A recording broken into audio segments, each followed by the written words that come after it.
Europe 1. La France bouge, la saga. Bonjour Charlotte Barrican. Bonjour Elisabeth. Aujourd'hui, nous allons revenir donc sur l'histoire d'une coupe, la plus célèbre de Roland Garros, la coupe des Mousquetaires, un bijou créé par Mellerio de Meller, une vieille maison de joaillerie parisienne. En 1981, elle a été nommée en l'honneur de 4 légendes du tennis français. Oui Elisabeth, les 4 mousquetaires, René Lacoste, Henri Cochet, Jean Borotra et Jacques Brugnon.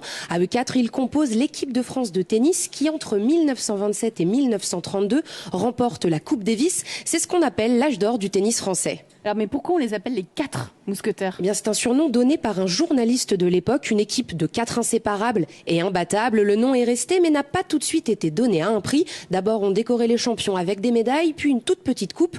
Et en 1981, tout change, comme nous le raconte Lauriane Lab, chargée de culture et du patrimoine à la Fédération française de tennis. Le président de la Fédération française de tennis, Philippe Chatrier, souhaitait donner une certaine ampleur au tournoi en offrant une coupe aux vainqueurs, une coupe de prestige. Et je pense qu'il n'y a pas eu beaucoup de concertation pour savoir comment on pouvait appeler cette coupe.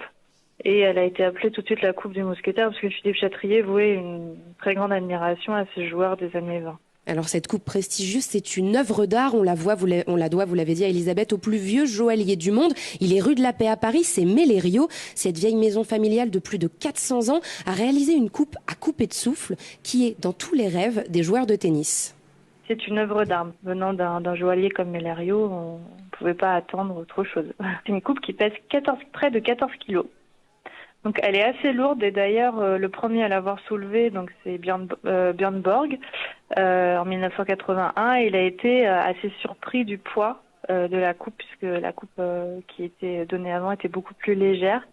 Donc 14 kilos, ça commence à faire. Elle mesure environ 40 cm de haut et 40 cm de large et elle ressemble à une vasque ronde. En argent massif et elle est ornée de feuilles de vigne. Elle a 2 belles anses en col de cygne. Alors la Coupe des Mousquetaires, c'est le Graal pour celui qui gagne Roland Garros. Oui, je dis celui car c'est la coupe des hommes. Celui qui l'a le plus soulevé, c'est Rafael Nadal. 13 fois, c'est presque la sienne. Ah oui. L'équivalent féminin de cette coupe, c'est la coupe Suzanne Lenglen. Charlotte, cette coupe, c'est un chef-d'œuvre, on l'a entendu. Et vous nous dites que tous les ans, elle est remise en jeu. Alors remise en jeu, oui et non. Elisabeth, vous vous doutez bien qu'un joyau aussi précieux que la Coupe des Mousquetaires, on en prend grand soin. Il n'y a qu'un exemplaire, un exemplaire unique, et chaque vainqueur la soulève lors de sa victoire. Donc on connaît bien l'image, par exemple, de Rafael Nadal qui mord dedans et qui la soulève.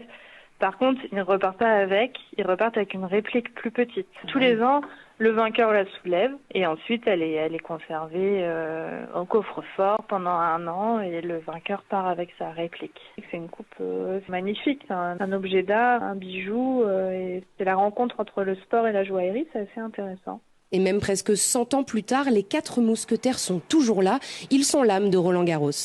L'esprit des mousquetaires perdure encore sur le stade Roland-Garros. C'est pour eux qu'a été construit le stade en 1928 parce que justement ils avaient gagné la Coupe Davis en 1927 aux États-Unis et qu'en 1928 il fallait accueillir la finale de Coupe Davis en France. Ils sont très très présents. Vous avez les statues des 4 mousquetaires qui se trouvent sur la place des mousquetaires, le jardin des mousquetaires dans le stade.